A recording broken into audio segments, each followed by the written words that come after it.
Welcome to the Town of Barnstable's formal site plan review. Today's date is November 7th, 2024. My name is Brian Florence, and I'll be the chair for this meeting. This meeting is being recorded and broadcast on the Town of Barnstable's Government Access Channel.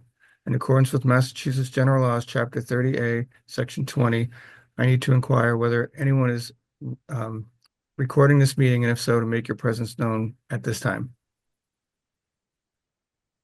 Seeing none. This process is being conducted in accordance with the Town of Barnstable zoning ordinance, section 240-24.1.2 B4, which requires that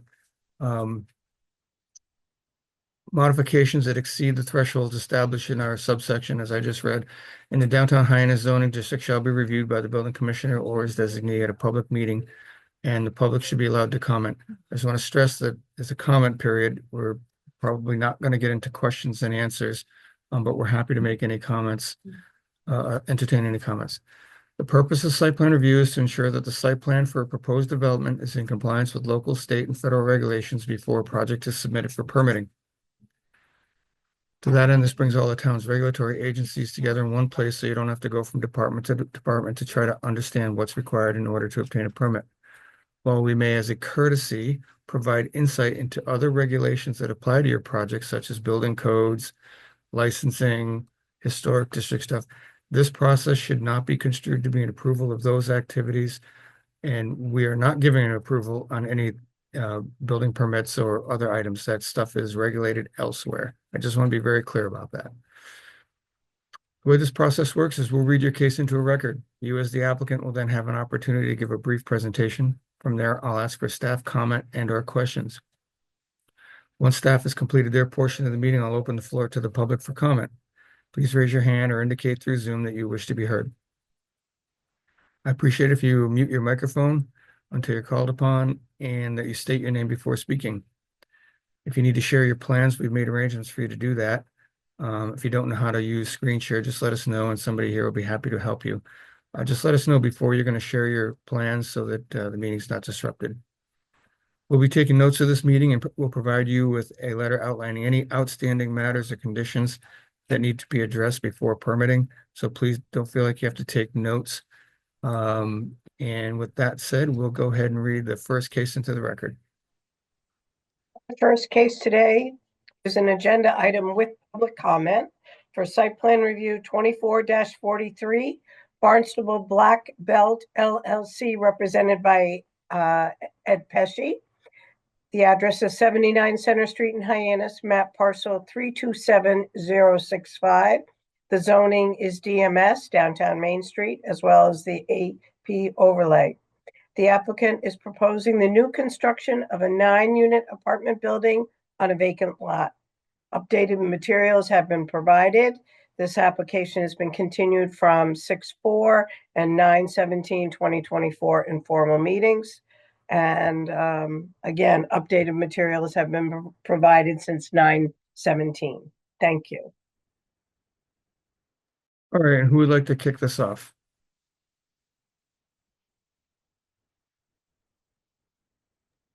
Good morning, Mr. Chairman. This is Ed Pesci. I'd like to start. Yes, please. Thank you. Good morning, sir. Okay, good morning. Mr. Chairman, we thought maybe you were delayed because the transition team from President Trump's group was talking to you before the hearing. So thank you for joining us. That's great. Sure. I am representing Black Belt LLC, and with Black Belt LLC is Roberto Mayo and Michelle Silva, who are joining us via Zoom. But also with me is 2 members of our legal team, John Kenny, Patrick Nickerson, because we will need to have some zoning relief after this hearing. We certainly hope that the site plan review committee would endorse this project to move forward, and we will move forward to get the appropriate relief, and I'll get to that in a moment. Also with me is Nader Umar from Sulf Plus. They're our architectural group. And Ben LaFrance from Hawk Design, our landscape architect. So I'll share my screen just to get started. Okay. Very, very simple. Sharing is on. Very simple update. I'll just start by asking, can you see my screen? Yes, sir. Okay, so this is a cover letter was submitted and uploaded last week with some updated documents, some updated plans. Essentially, we only uploaded 2 items until recently. One was a site plan, which addresses some of the site plan review comments from the last hearing. Building sewer was moved. We checked the separation distance between sewer and water. Looks like there will be adequate separation, 18-inch separation. But if there isn't, and a sleeve is required, that note is there in case the contractor finds a different condition when he's there. And then the northern end of the parking lot has been modified slightly on the site plan to, and I'll refer to that to, show the changes in grading to allow the capture of all the stormwater in that area. So we have slightly modified that end of the parking lot, moved the catch basin, changed the catch basin rim elevation, really minor change to allow it, to get in there. We also did some grading on the front side of the site to modify the cross grading across the entrance sidewalks that we have on the Center Street side to allow that runoff to be captured in the grassy area and percolate in the ground there. Lastly, the landscape architecture plans have been updated to show, and I'll go to that. Let me see. Landscape architecture plans were updated to show a tree, which is now on our property rather than off our property. Again, we modified this corner of the site, but we now have some room to be able to place that tree so that there would be no need to have the tree in the public way. We are hopeful and would like to get input from the committee on the other landscaping, shrub landscaping we're proposing here in the public way. We thought it would look nice and it would enhance the landscaping effect on Dynaflora Drive, but not need a license or have a license with no requirement for compensation. So that is, in a nutshell, is what was submitted last week with this cover letter. Since then, we did notice that the fenestration calculations between myself and the architect, we had some updates on the fenestration calculations. So the actual calculations shown on the site plan were not 100% correct. So I had to update those, and we recently updated that as soon as Tuesday and uploaded those to the website as well. Since that all has happened, and I had reached out directly to Matt Roble to make sure I had addressed his comments, we have, he asked me about, well, Ed, since you modified the northern end of the parking lot, and again, I'll just refer to the landscape plan here, the northern end of the parking lot, and made some additional landscaping, some additional impervious here, and modified it slightly. Can you send me the updated HydroCAD calculations? And we actually didn't think that would be necessary, but after taking a look at it, lo and behold, Matt was right that it increased the runoff slightly, and we needed to increase the size of the underground infiltration system that's shown here. And as of this morning, we actually sent Matt the updated HydroCAD and the updated updated drainage plan. We sent the drainage plan last night, but we did want to make sure we got him that information right away.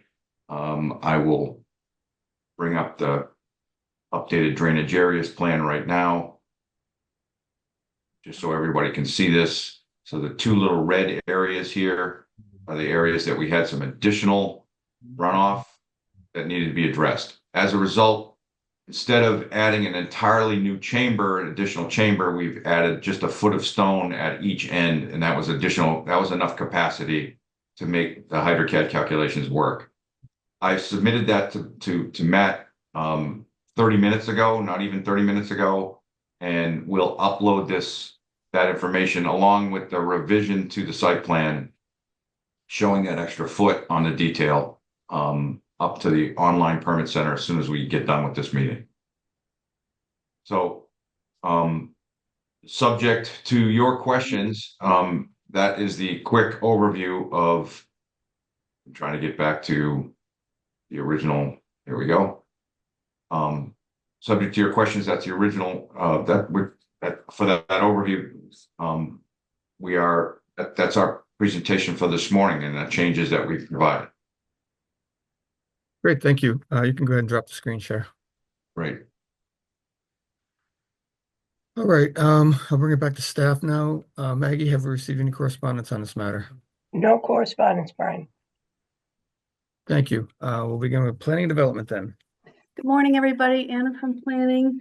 As the applicant has mentioned, they will need relief for fenestration and parking lot design on Willow Street. And if it's a special permit, it'll be Planning Board. If it's a variance, it'll be Zoning Board of Appeals.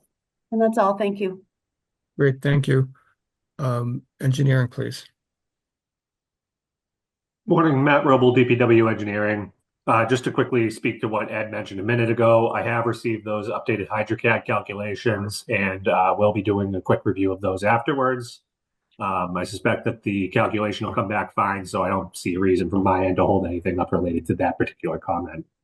The remaining comments that I have are kind of just advisory in nature and carry over from informal site plan review. The first is that the project will require a road opening and trench permit, as well as a sewer connection permit prior to commencing construction.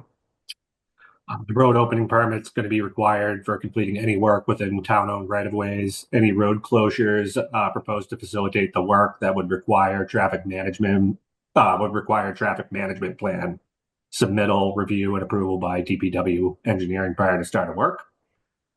Any tree removal or planting will need to be coordinated with the DPW tree warden, Andrew Bernier. Any address changes will need to be coordinated with the Hyannis Fire Department and DPW Engineering Department. Any sidewalks damaged by construction activities will need to be replaced to Town of Barnstable DPW standards. And Ed, I did see your explanation for this next comment. I'm going to be coordinating with Andrew Boulay, the Water Pollution Control Facility Supervisor, but we would just ask that the proposed sewer connection manhole be centered on the Center Street property line for that sampling manhole location. If Andrew agrees with the placement that you guys have now just inside the property line, I will omit that comment and update accordingly. Update accordingly on OpenGov. No further comments at this moment. Great, Matt, thank you. Matt, just let me know one way or the other, and I'll make sure that the new site plan that shows that extra foot on either end of the trench gets uploaded with that change if needed. Okay. Absolutely. Thanks, Thank Ed. you. I appreciate you getting that over to me. Yep. Thank you. Thank you. Asset management, please. Rach Rogers, Asset Management. I handle right-of-way licenses. The landscaping would be appropriate. That's more than fine, but I do echo engineering comments. Please talk to Andrew Bernier, the tree warden, in regards to those plantings. And that's it. Thank you. Thank you. Building division. Thank you, Ryan. Jeff Carter, Building Division. We have a couple just brief notes. The new construction building permit will fall under construction control, and any exterior signage will need a permit through the Building Division as well. And that's all we have, Brian. Great, thank you. Public health. Thank you, Brian. David Stanton with Public Health. The individual trash can storage area will need to be screened from public view. I'm not sure, they may have updated in there. It did say something about seeing the engineered specs, but I didn't see that. And then for a side note, you will need to register all the rental units with the health division, and that's all. Thank you. Thank you. Hyannis Fire. Good morning, Brian. Tim Lamb, Hyannis Fire Prevention.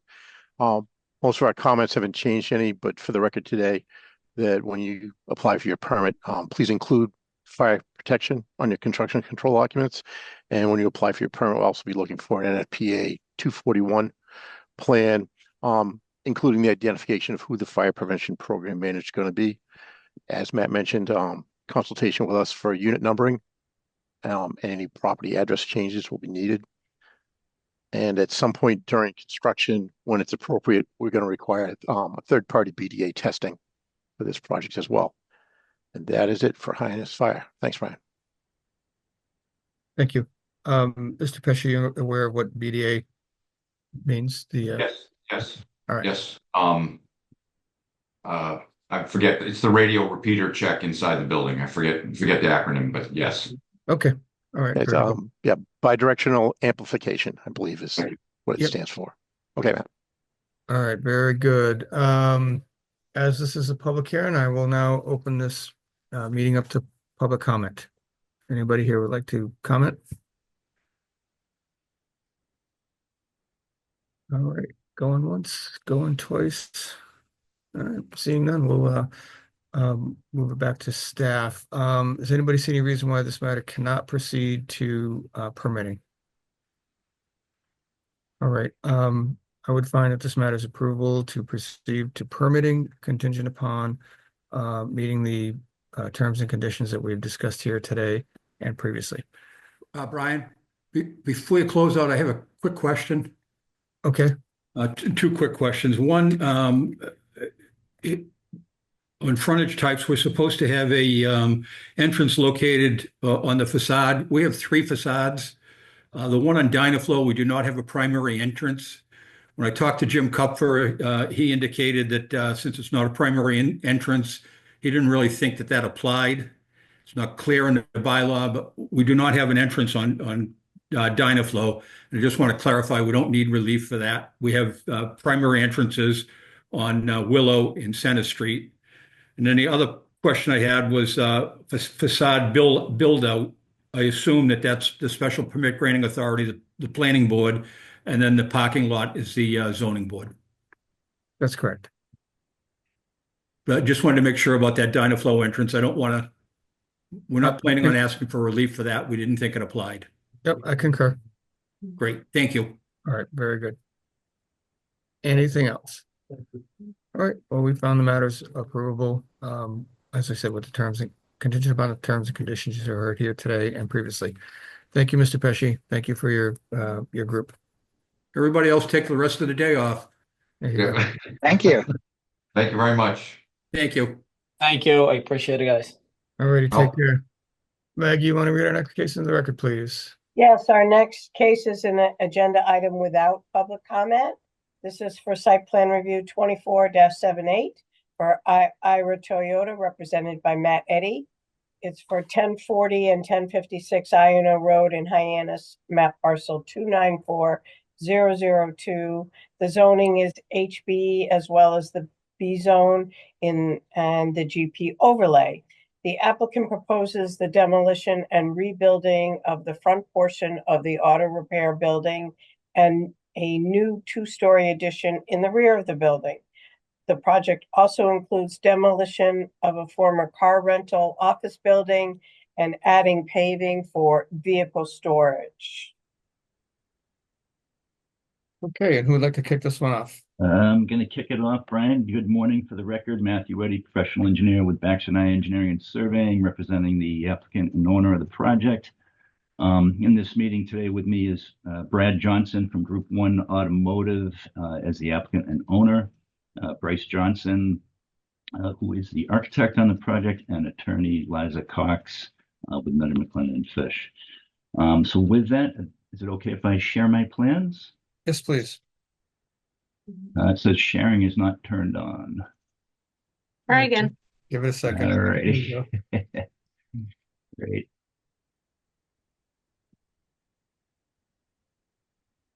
There we go. Can everybody see my plan okay? Yes, sir. All righty. So as Maggie read into the record, the project before you is for a partial demolition of the front of the service building, renovation of interior. There'll be an addition back here, which I will walk through momentarily. And then this is the prior car rental building, which is planning on being removed, and the car wash building here, which will remain. The address for the property is 1040 and 1056 Iona Road, approximate lot area 2.94 acres. We have 290 feet of frontage along 132. Site is bound by Festival Plaza to the north and west over here. South Wind Plaza to the north, the Toyota sales dealership to the east, And across 132 on the other side of the road, we have this retail, restaurant, and multifamily uses. The site's entirely developed, as you can see, contains no wetland resources. We are in a state zone 2 wellhead protection overlay. Again, as Maggie stated, we are in the B and HB zoning districts. Here is the zoning line, HB being on the side fronting along 132. We're also in the groundwater protection overlay. The existing building footprints on the lot for those 3 buildings that I identified total approximately 19,794 square feet.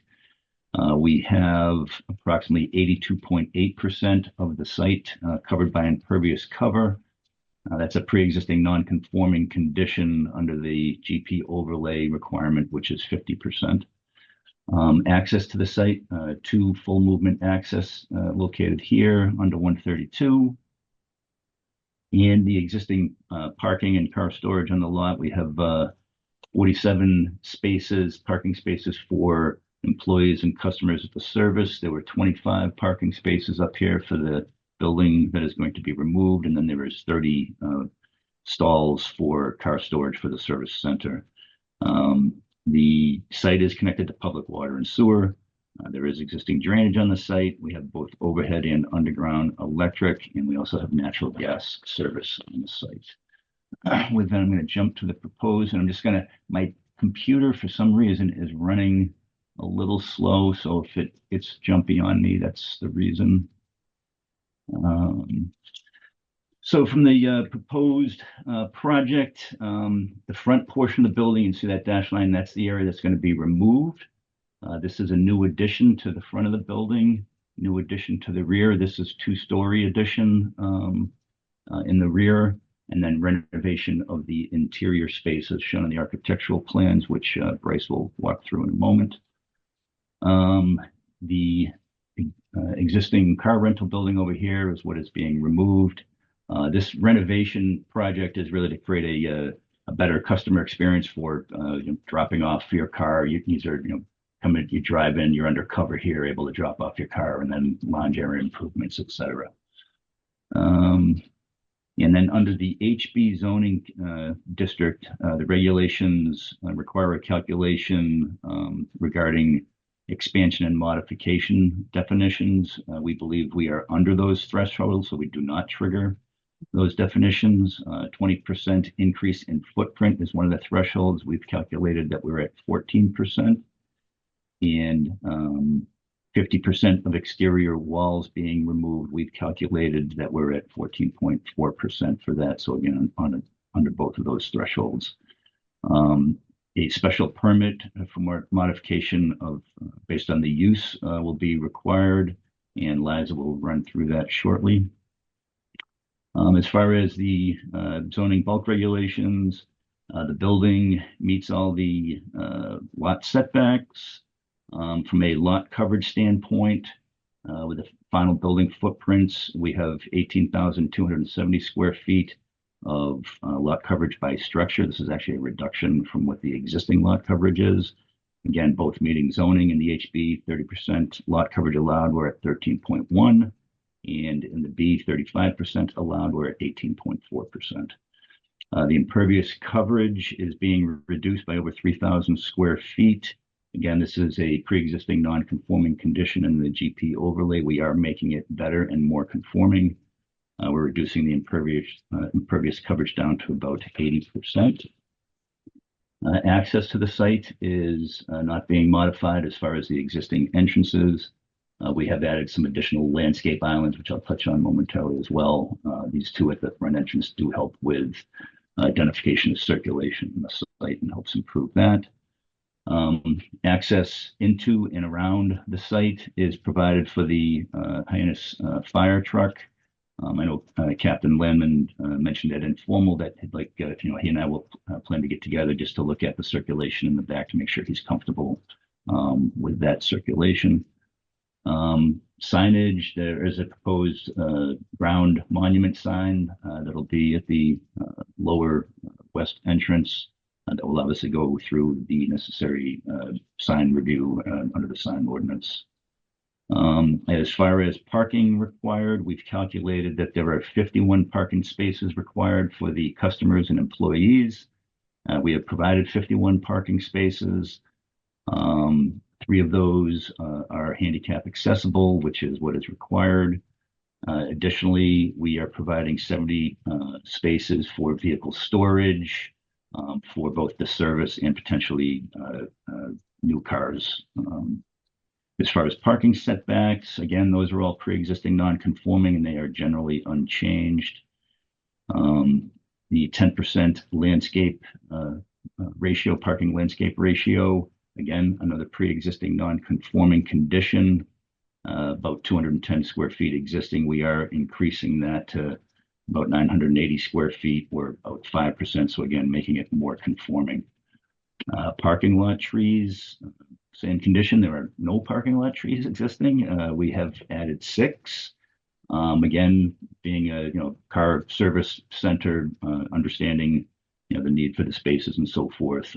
So we've added 6 parking lot trees where we can throughout. And again, that is making it the condition more conforming. Street trees, we have added street trees. 10 are required under the zoning ordinance. We are providing 10. I did update that that note in our zoning table. It was incorrectly labeled previously, so that has been corrected. The rear of the lot is an enclosed refuse area for building refuse and also used tire storage before removal from the site. This is more than 10 feet from the property line and again, fully screened. All right, with that, jump to the, and bear with me with my, with how this is moving. Again, just real quick as I go by it, this is the circulation plan that's provided for the tower truck.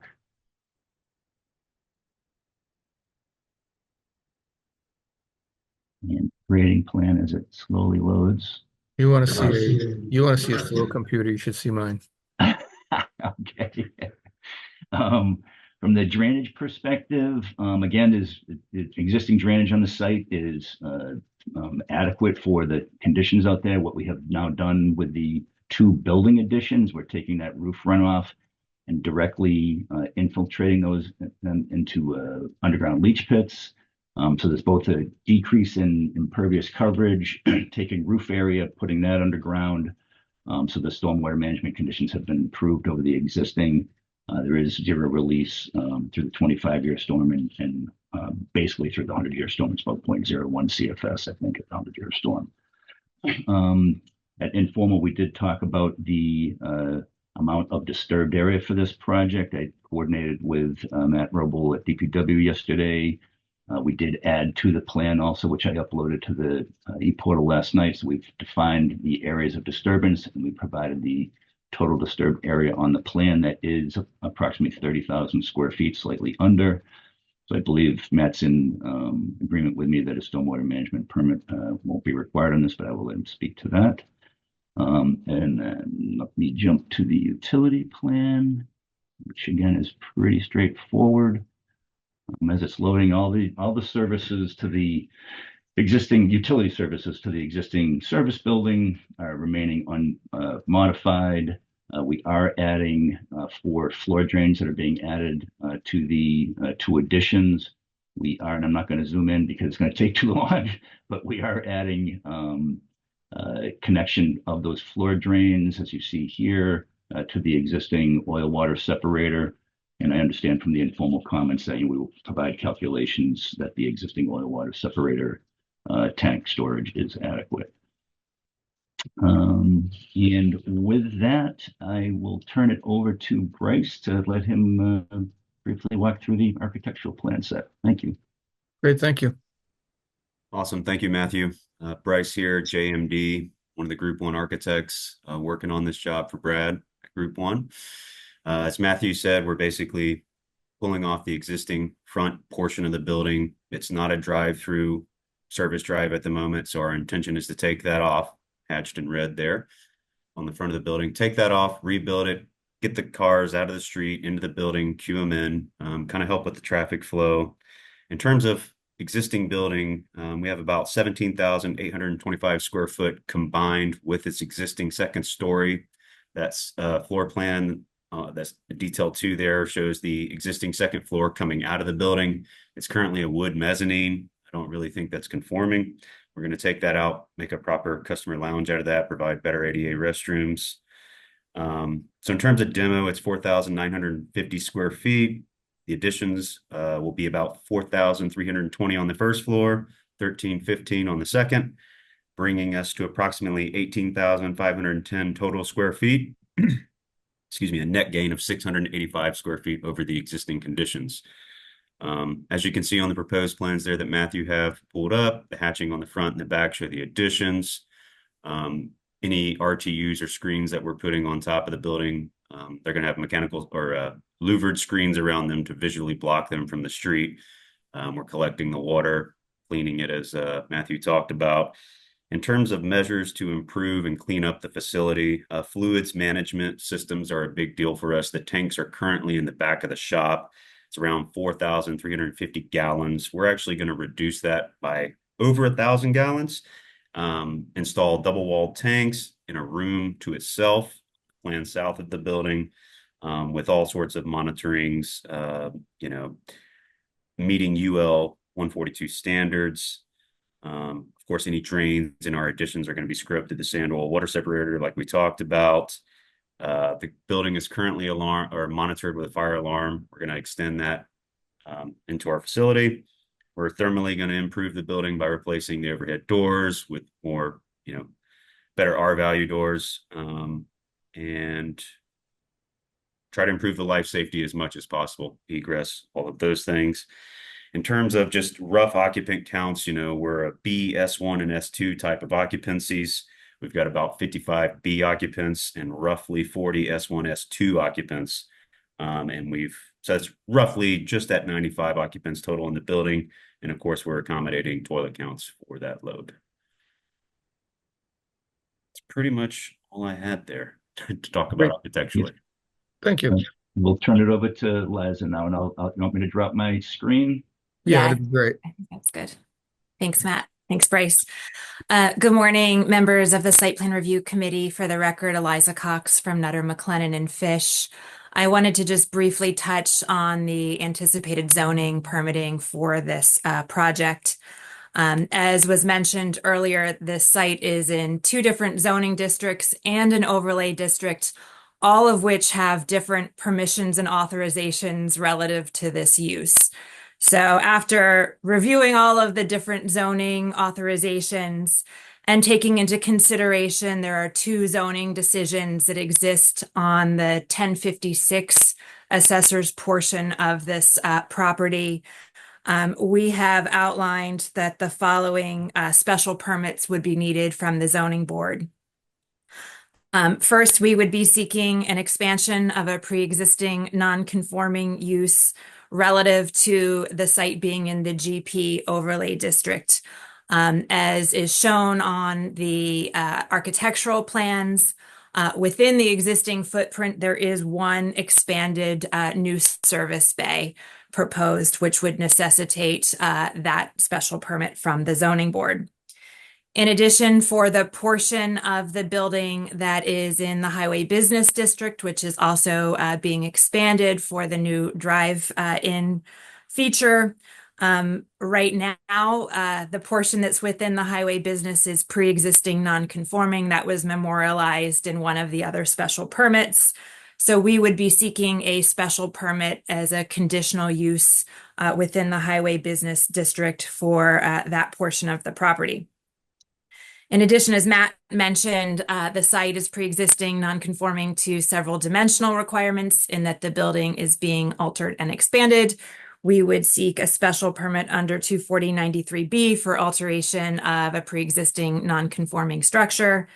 And then finally, the last relief that we would be seeking is to modify special permit 2009-70, which is one of the existing zoning board decisions affecting the portion of the property addressed at 1056. So all in all, it would be all special permits, but 4 requests for relief for this project.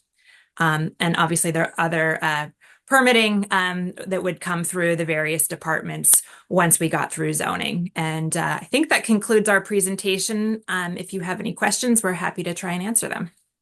Great, thank you. I'll go ahead and bring it back to staff. Maggie, have you received any correspondence on this matter? I have not. Great, thank you. Planning and Development.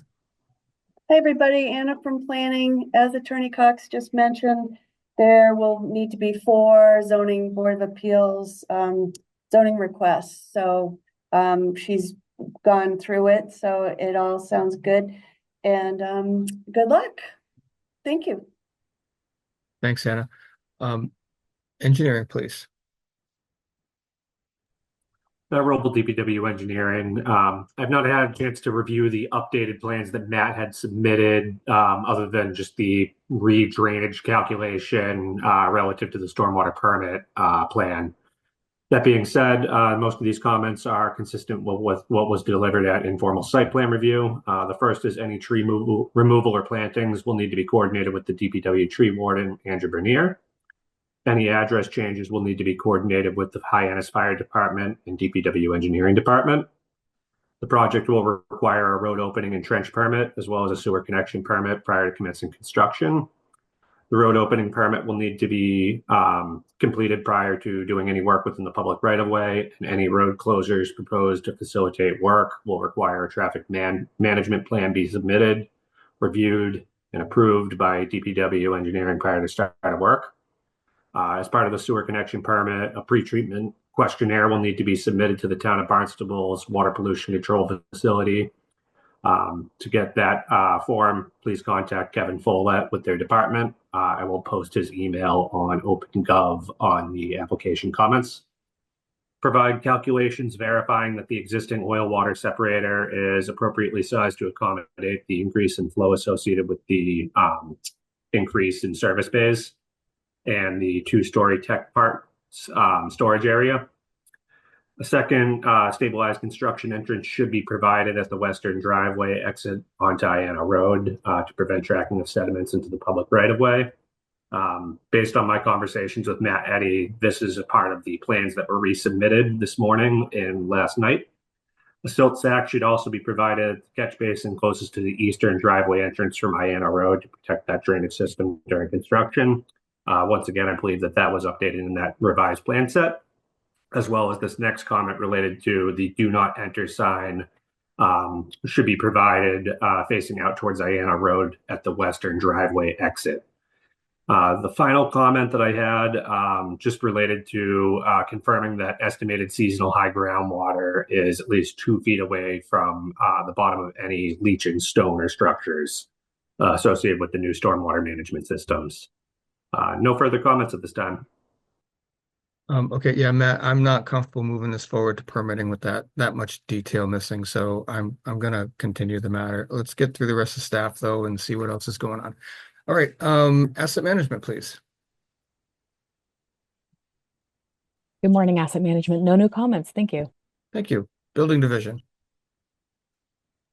Thank you, Ryan. Jeff Carter, Building Division. Our comments are the same as informal, but just to reiterate, that demo permit will be required for the demolition of the car rental building. Building permit for the renovation addition project will be a construction control project. Existing building code analysis should be part of the building permit application. And any new exterior business sign should get sign permits through the Building Division. And those are our comments. Thank you. Great, thank you. Hyannis Fire. Thanks, Brian. Tim Landman, Hyannis Fire. The only additional comments we have, again, will be during permitting as far as that fire protections included with the construction control documents and the building code review. And we're going to look for a 241 plan as well for this project. Other than that, I'll be working with Matthew just to make sure that the turning radius of everything is going to be fine. And that is it for comments from us. Thank you. Thank you. Public Health. Thank you, Brian. David Stanton with Public Health. The only comment we have is they will need to obtain a hazardous materials permit for that location. That's all. Okay, great. Thank you. So back to you, Mr. Eddy and team. Yeah, that engineering stuff is just a little bit too much for me to. Could I comment on that, Brian? Yeah, And go ahead. Matt can back me up if necessary. I don't think detail-wise, I know when he goes through his comments, but everything's been addressed. I mean, that there was a do not enter sign that he asked for. That's been added. The additional stabilized construction entrance and silt sacks, which are just minor details, but those have been added. The only element that was discussed of, any significance, I'll say on at the informal, was the disturbed area, and that is under 1 acre. Matt and I talked about that yesterday. I provided him a document yesterday and then uploaded an additional document last night. So again, we're under that threshold, and Matt, I believe you're in agreement with that. So I'm not sure that I'm not aware of any other, outstanding items that need to be addressed. Matt, is it? Except that it hadn't been reviewed. So Anna, can I ask, Anna, do you mind, how long will it, when is the next agenda available for them to get on the ZBA?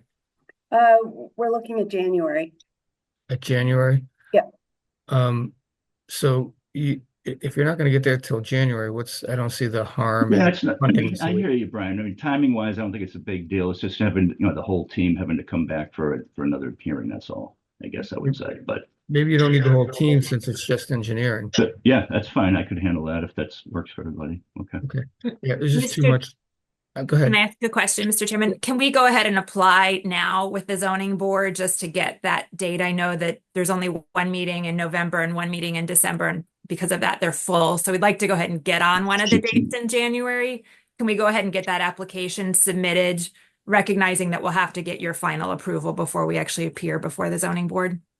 Yeah, I think that the criteria in the ordinance is just that you have to have site plan review completed before you go to the zoning board. So it doesn't say you can't apply. Okay, great. I don't really have an issue with that. Super. Anna, do you see an issue with that? I don't see an issue. Okay. Great. All right, so let's do that. We'll continue this. I don't think you need your whole team, Matt. It's just a matter of dealing with the stuff that was recently submitted to engineering, and that's the risk we run when we submit late like that. So, all right, let's continue this matter, and then we'll look forward to seeing you soon, Mr. Eddy. Okay. Do we have a date that we can continue it to, or should I just coordinate with Maggie? Maggie, do you have a formal? I think, Matt, you didn't want to do the 21st because you're not available. Correct. I'm out of town. So the next, the date in December is the first Thursday, which would be, December 5th. Fifth? Okay. Okay. Does that work for you? That works. If you could put us on that, that would be great. And I'll make sure that, I'll circle up with Matt additionally if needed. Okay.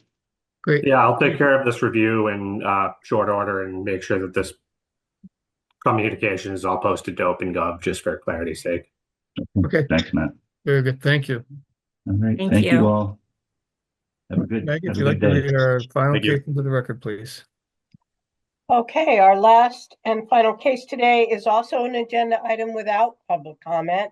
It's site plan review 24-62 for Independence House, represented by Tim Sawyer, who's the architect. The address is 160 Bassett Lane in Hyannis, map parcel 309232. The zoning is downtown village as well as the AP overlay. The applicant is proposing to add 3,466 square foot counseling and resource center building to the, resource center to the existing building. Renovations include handicap ramp, porch, expanded and improved parking, new curb cuts, and relocation of curb cuts. And they are proposing 31 parking spaces. Thank you, Maggie. Okay, so this is a procedurally backwards case in that they've been to the zoning board first, which is okay. We'll deal with that. I assume Mr. Sawyer, you'll be making the presentation? Correct. Okay. So this is site plan review. I'd like you to focus your comments on the site mainly, understanding that there's some construction and building code or building things that you're going to be addressing, but we're going to focus mainly on the site here. Okay. Okay. And we also have Ryan Maxwell from Bracken Engineering, if there are any specific site questions that I don't touch on. Can I share my screen? Okay. Yes, please.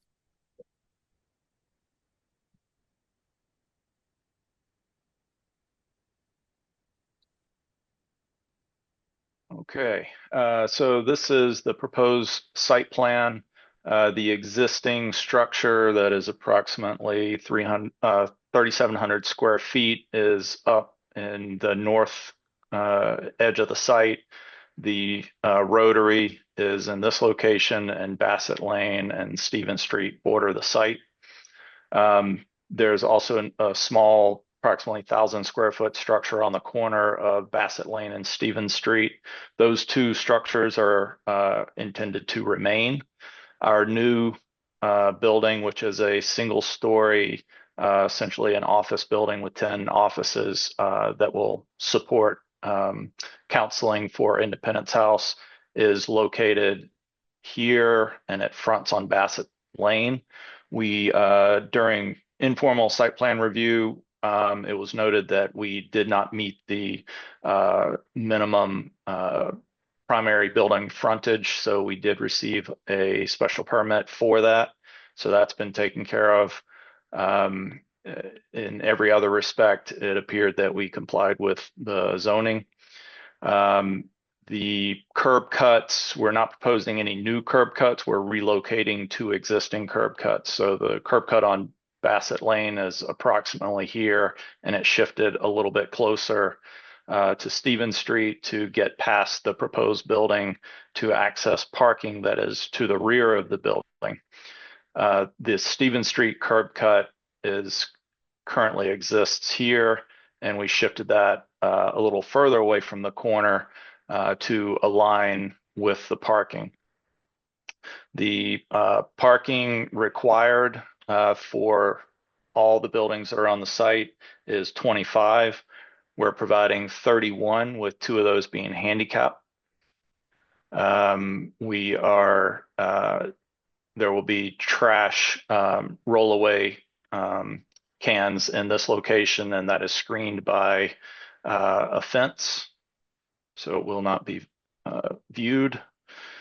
The only work that's being done at the existing building is to the exterior. There's an existing handicap ramp that's going to be disrupted as part of the site work, so we're rebuilding and redesigning the entry into that building because it is slightly elevated above grade. So it's got a new handicap ramp, a new porch, and stairs that access the existing entry. Stormwater is handled. We've got a rain garden, and I'll actually switch drawings here. We've got a rain garden in this area that's actually reduced quite a bit from the previous plan that had it stretching way up into this area. We've now linked the two so that this one was able to take a little bit of that flow. So we've gotten that drainage area away from this building and reduced it. And then the subsurface structures in the parking lot or below the parking lot. We've added wheel stops along all the parking spaces that face the buildings and face the retention areas to provide a little bit more protection from cars that may go a little too far or keep them from going into the drainage areas, and also keeping them from impacting the buildings potentially, especially where it gets a little bit tighter. And that's kind of the high points. If there's any questions, I'd be happy to answer them. And if I can't, then Ryan could answer them. Okay, great. You can go ahead and drop your screen share.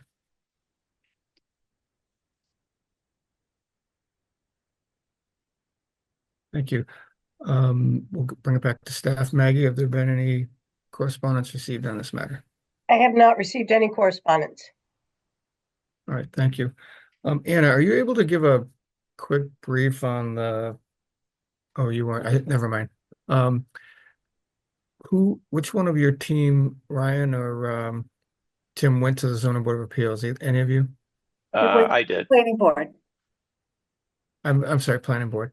Can you just give us, the committee, a brief on what what was presented and what was granted?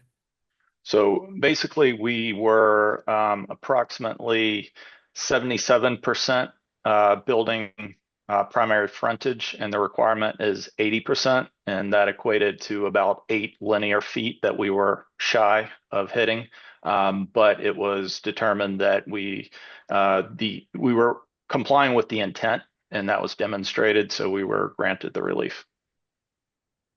Okay. Very good. Thank you.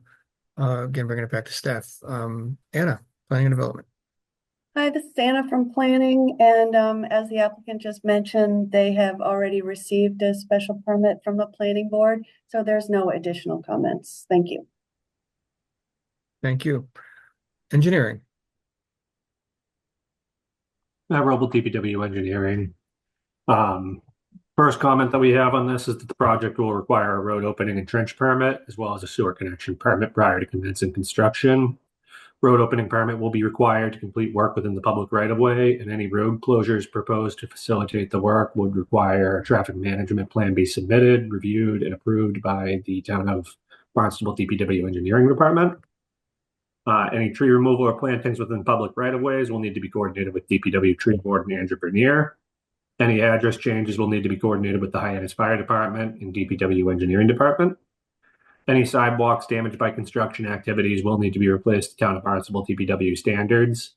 I had seen that the site triangles were placed on the plan, but what I was looking for on the site plan was actually vision distances for site distance at both of those exit locations onto Pierce's Way and onto Stephen Street. We will require sleeving of sewer and water lines wherever the minimum separation cannot be achieved between either water and sewer lines or drainage and sewer lines. Based on the stormwater analysis submitted, and I did see that you guys had included a small note on this in your stormwater report related to the increases in runoff to a couple of the different study points, numbers 1, 2, and 4 on your drainage report.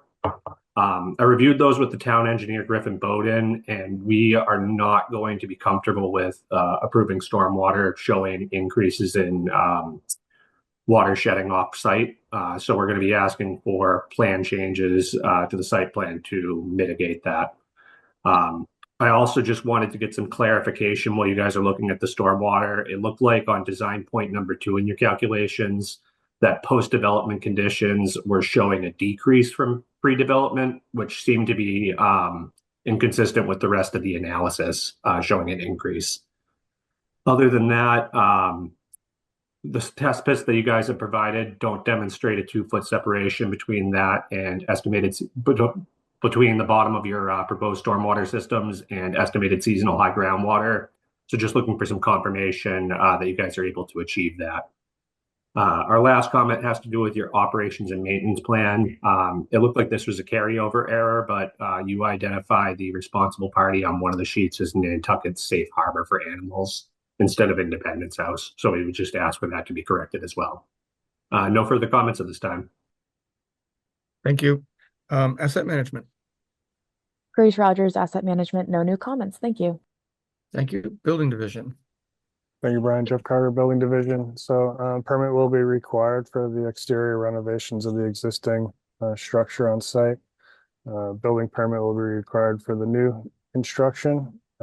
Project will fall under construction control, and any new exterior business signs will require sign permits through the Building Division as well. Those are our comments. Thanks, Brian. Thank you. Hyannis Fire. Thanks, Brian. Tim Landman, Hyannis Fire Prevention. For this project, again, please include fire protection, your construction control documents. We'll also be looking for an NFPA 241 plan with fire prevention program manager with your permit application. And it's going to be single story construction, Tim? Correct. Okay. We'll assess the need for BDA testing at some point based on construction type and that sort of thing. And if we could apply swept path analysis for our tower truck just to get in there. It looks like it should be fine, but it's just like to see it applied to the site plan just so it's good to go. We can provide you with that if you need it from our office, if you don't already have it. Okay, thank you. And that is it for Hyannis Fire. Thank you, Brian. Thank you. Public health, sorry, David, you I guess your tile ended up at the end. I think you. No, no problem. Yeah, I think when I was driving, it cuts out of service and it kicks me out and then I go back in, but no comments on this one. Thank you. All right, thank you. Okay, Mr. Sawyer, like the last case we had, this isn't ready for prime time. We're going to continue the matter so that you can work through with engineering and Hyannis Fire to clean up these site plans so that it's approvable. If you would take care of that and then get back on the schedule and meet with us again. I don't know that you need the whole team. It's really, like I said the last time, it's just some engineering issues and some fire code issues. So you're welcome to bring the whole team. We're happy to have you. If you want to just come yourself, that's fine. But Maggie will go ahead and continue this matter to a time when they're able to complete their application and get back before us. All right, thank you. Thank you very much. Staff, thank you for your time and attention.